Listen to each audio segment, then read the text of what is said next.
The last transmission. The emergency beacon pulsed red across Captain Maya Chen's command console, each flash a heartbeat of desperation from a world 4 light-years away. Earth. Home. The blue marble that the galaxy had laughed at just 3 cycles ago. Maya's weathered hands gripped the edges of her station as the transmission crackled through the void. Static. Screams. Then nothing. The silence that followed was heavier than the darkness between stars. "Captain," Lieutenant Torres whispered, his voice barely audible over the hum of the ship's quantum engines. That was the last relay station. Earth has gone dark. Maya closed her eyes, remembering the day everything changed.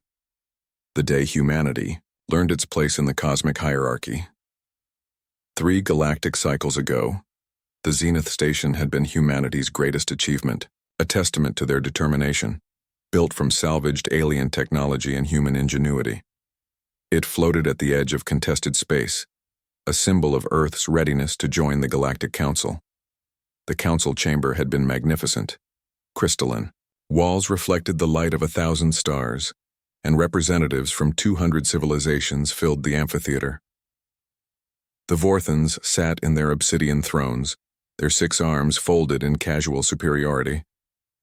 The Zalathi floated in their atmospheric bubbles, their translucent forms pulsing with bioluminescent contempt. Even the peaceful Quellans seemed to regard the human delegation with pity.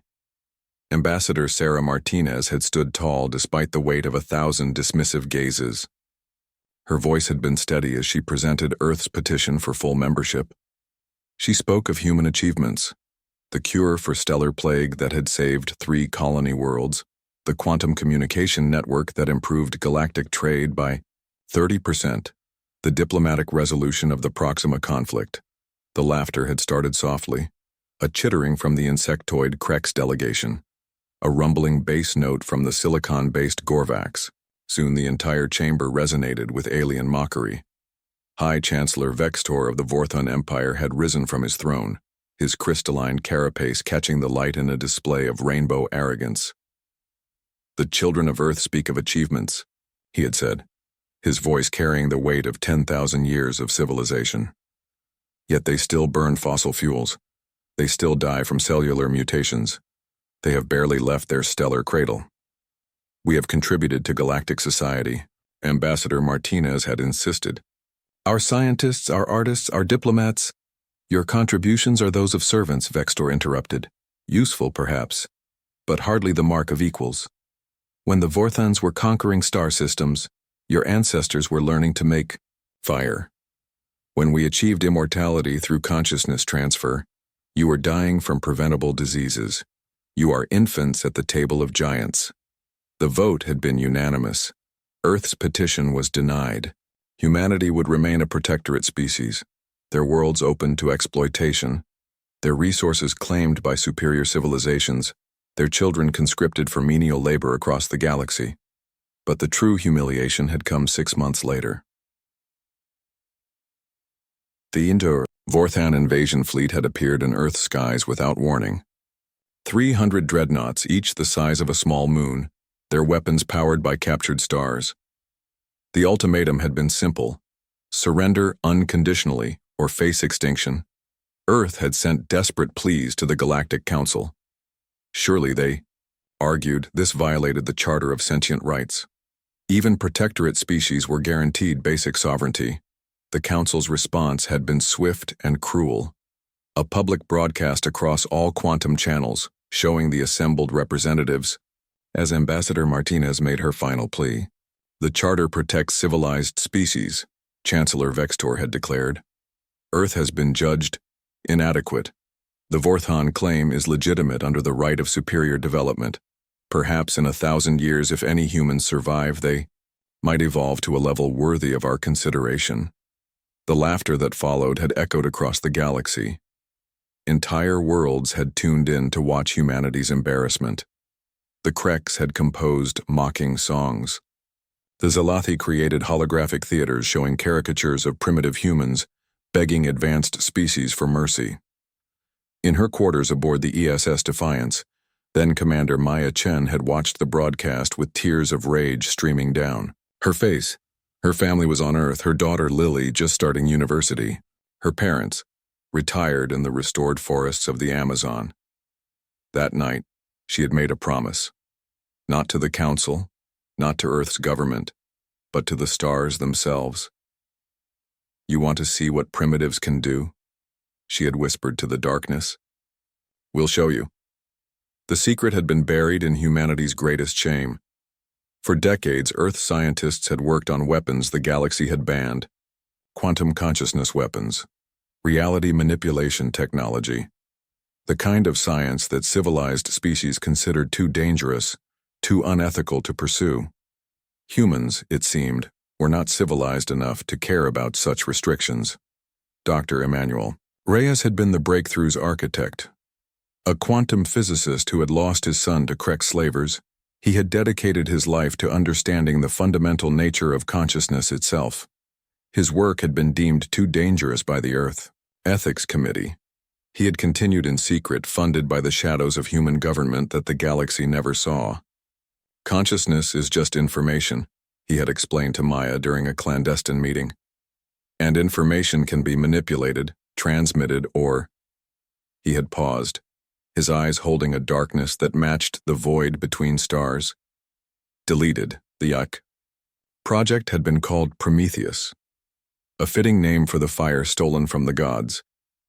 As the Vorthon fleet tightened its grip around Earth, humanity had worked with desperate efficiency. Every scientist, every engineer, every person with even basic technical knowledge had been recruited. The galaxy watched, expecting to see panic, expecting to see a primitive species crumble. Instead, they saw silence. The quantum tunnels beneath Earth's major cities hummed with activity. Factories that had once produced consumer goods now manufactured components of impossible complexity. The project required sacrifice from every human alive. Food was rationed. Comfort became a memory. Children worked alongside their parents, understanding that survival itself was at stake. The Vorthons grew impatient. They began their bombardment, turning Earth's outer colonies to ash. Luna City, with its 1,000,000 inhabitants, was vaporized. In a demonstration of power, Mars, humanity's first successful colony, was stripped of its atmosphere. Still, Earth continued its work in silence. The galaxy's media treated it as entertainment. Watch the Primitives Burn became the highest-rated show in Zalathi space. The Kreks composed symphonies to accompany the destruction, their music carrying across quantum channels to mock human suffering. On the day Earth's defensive satellites finally fell, Maya Chen had stood on the bridge of the Defiance, hidden in the shadow of Jupiter with the remainder of Earth's fleet, 37 ships. That was all that remained of humanity's space force. "Captain," Dr. Reyes had said over the secure channel, his voice tired but triumphant. "Prometheus is ready." Maya had looked at her crew. Patriots all. Volunteers who had chosen to remain in space while their world burned. They had families below, children, dreams that would die with Earth. "Are you sure about the range?" she had asked. "The quantum field will propagate through any consciousness that has observed Earth's humiliation," Reyes had confirmed. "Every being that laughed at us, every mind that took pleasure in our suffering. The field recognizes intent, Captain. It knows." The irony was perfect. The galaxy's cruelty had become the very network through which humanity's response would travel. "Captain," Communications Officer Williams had interrupted. "We're receiving a broadband transmission from the Vorthon flagship." Maya had nodded. "Put it through." Chancellor Vexator's image had filled the screen, his crystalline form radiating satisfaction. Behind him, the council chamber was visible, packed with representatives from across the galaxy. They had all come to witness humanity's final moment. "People of Earth," Vextor had begun, his voice carrying the arrogance of assumed victory. "Your primitive defiance has been amusing, but the time for games has ended. You have 1 hour to surrender unconditionally. After that, we will reduce your world to component atoms and scatter them across the cosmos. You will become a cautionary tale A reminder of what happens to those who refuse to accept their natural place in the order of the transmission had cut off. Maya had turned to her crew, her voice steady despite the weight of what came next. All ships, this is Defiance Actual. You know what we've built. You know what it means. In 60 seconds, we activate Prometheus. God help us all. The countdown had seemed both eternal and instant. Around Earth, Forthan weapons powered up for the final strike. Across the galaxy, billions of beings tuned in to watch humanity's extinction. At 0, Dr. Reyes had pressed a single button, and Earth went dark. Not destroyed, not conquered, simply gone. As if it had never existed. As if the blue marble that had been humanity's cradle had been erased from reality itself. The Vorthon fleet had fired into empty space. Their weapons, powerful enough to crack planets, found no target. Their sensors showed nothing. Where Earth had orbited Sol for billions of years, there was only void. Across the galaxy, confusion reigned. The Council's emergency session had been called within minutes.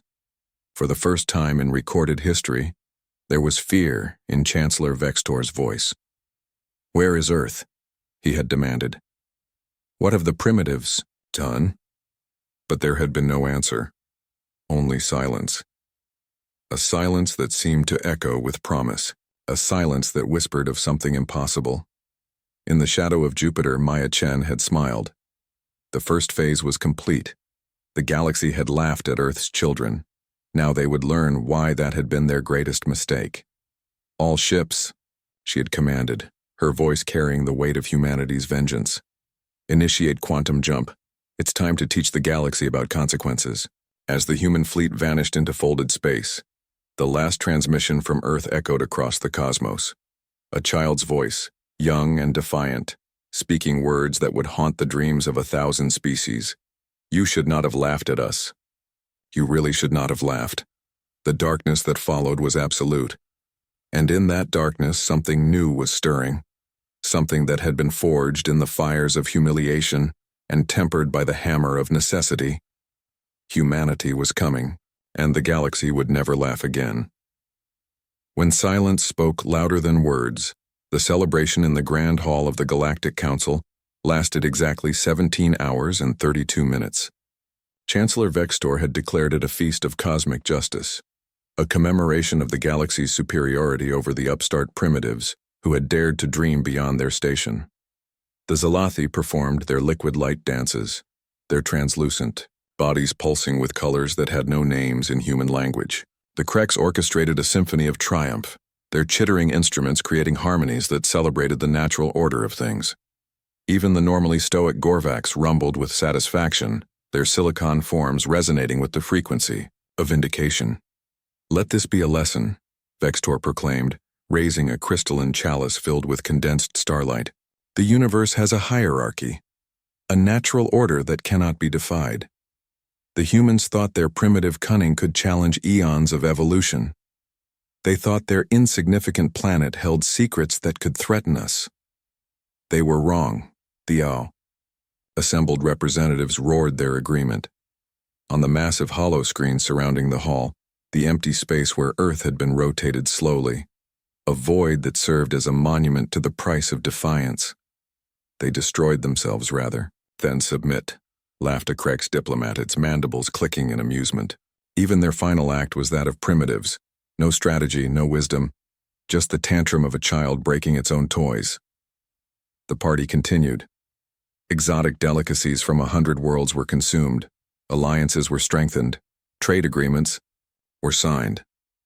The galaxy moved on, already forgetting the blue world that had briefly dared to dream. It was the Quellans who noticed first.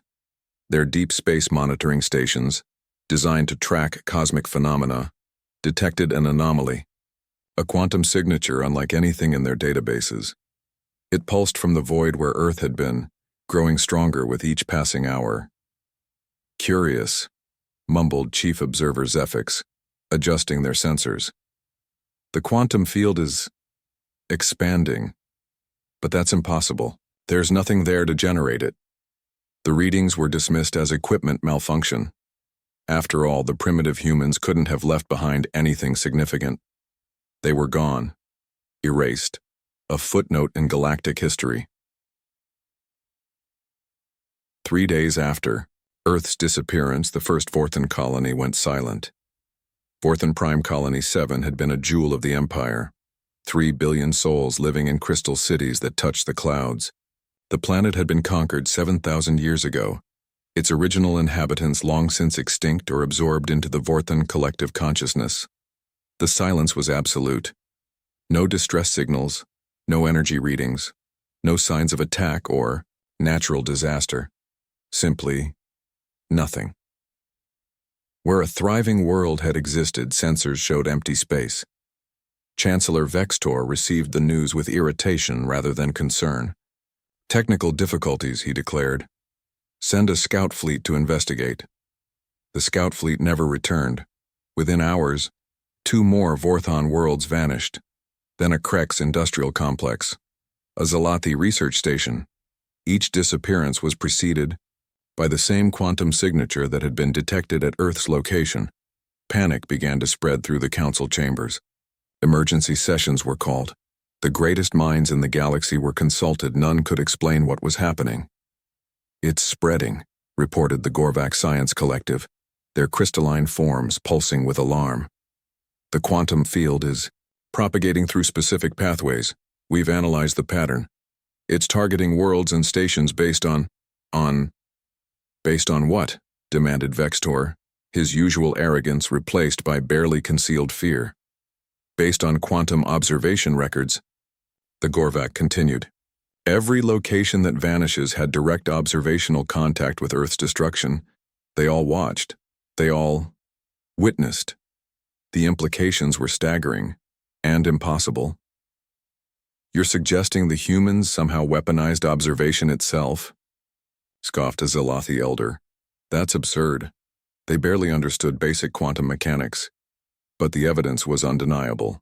The quantum field followed the exact pathways of observation, spreading like a virus through the network of consciousness that had watched Earth's humiliation.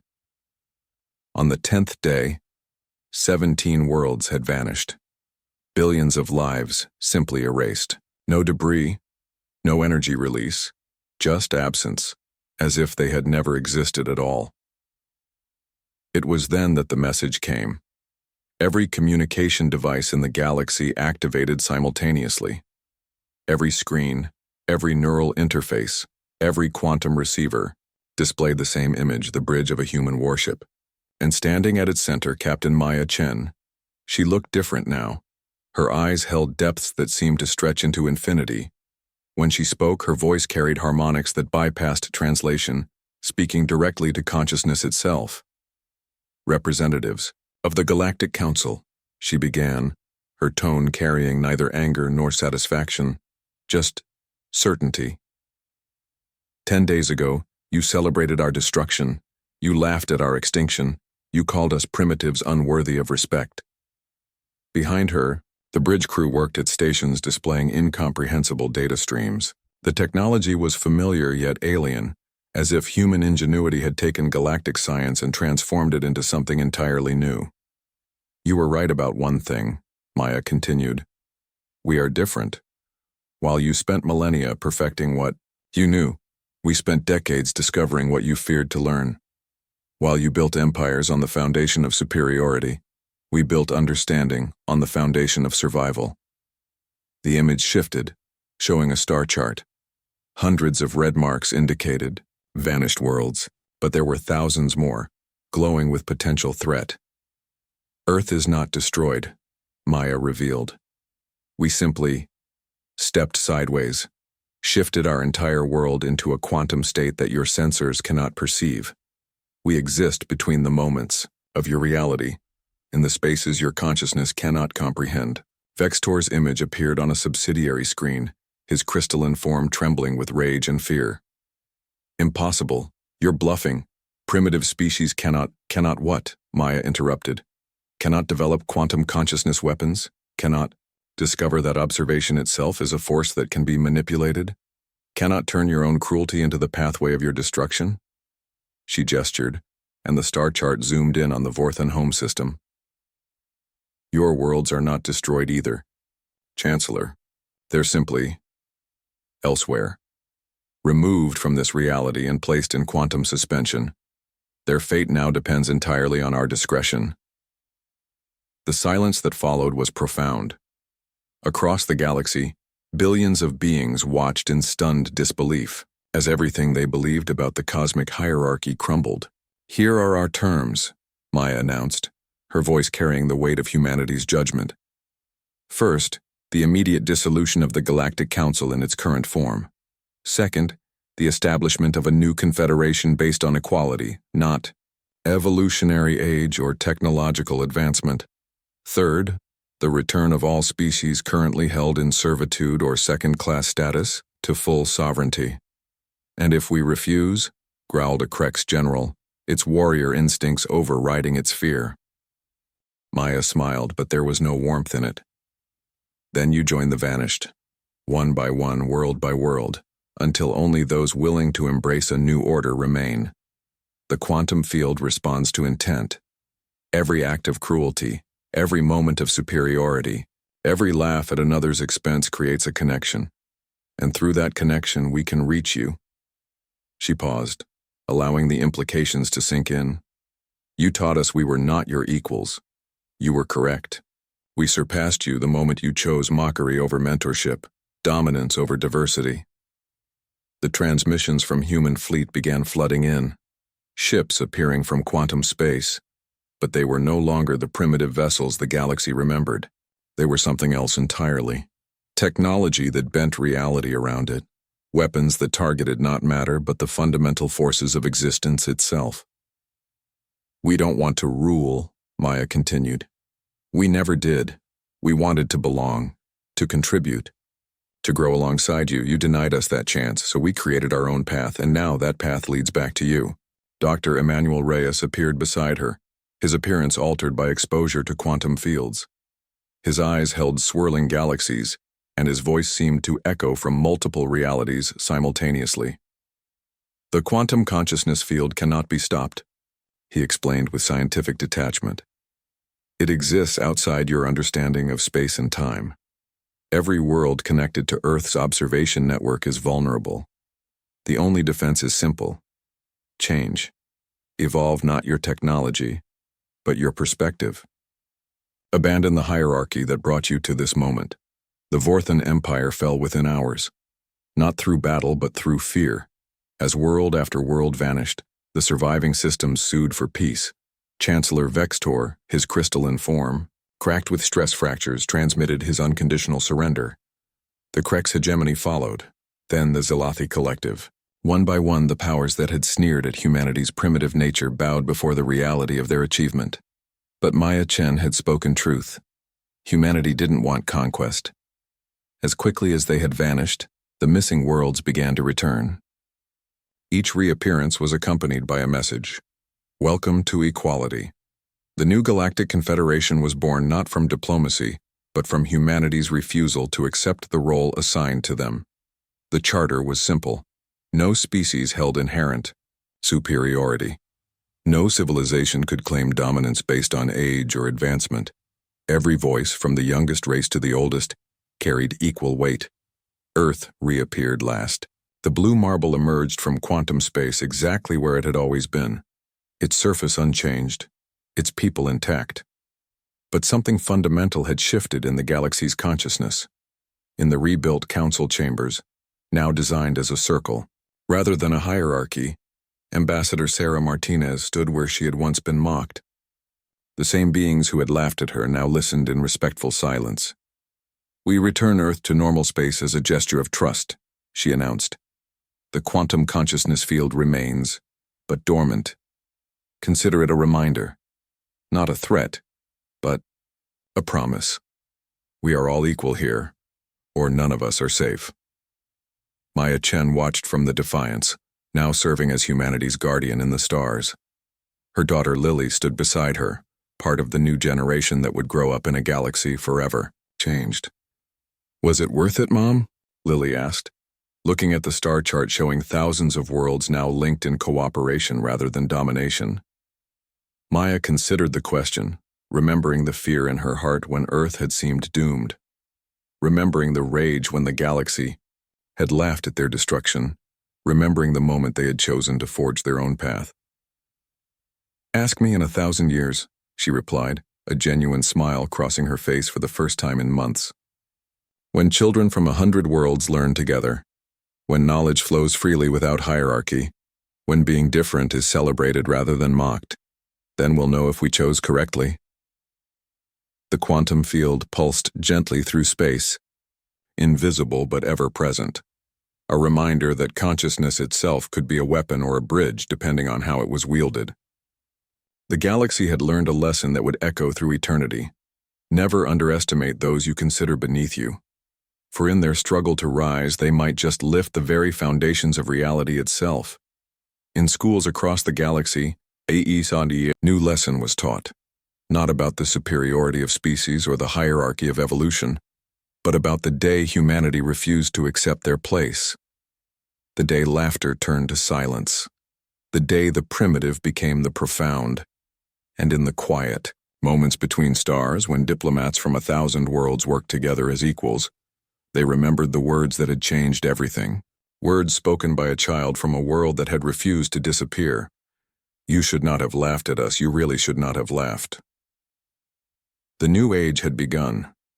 An age where strength was measured not in the power to destroy, but in the courage to transform.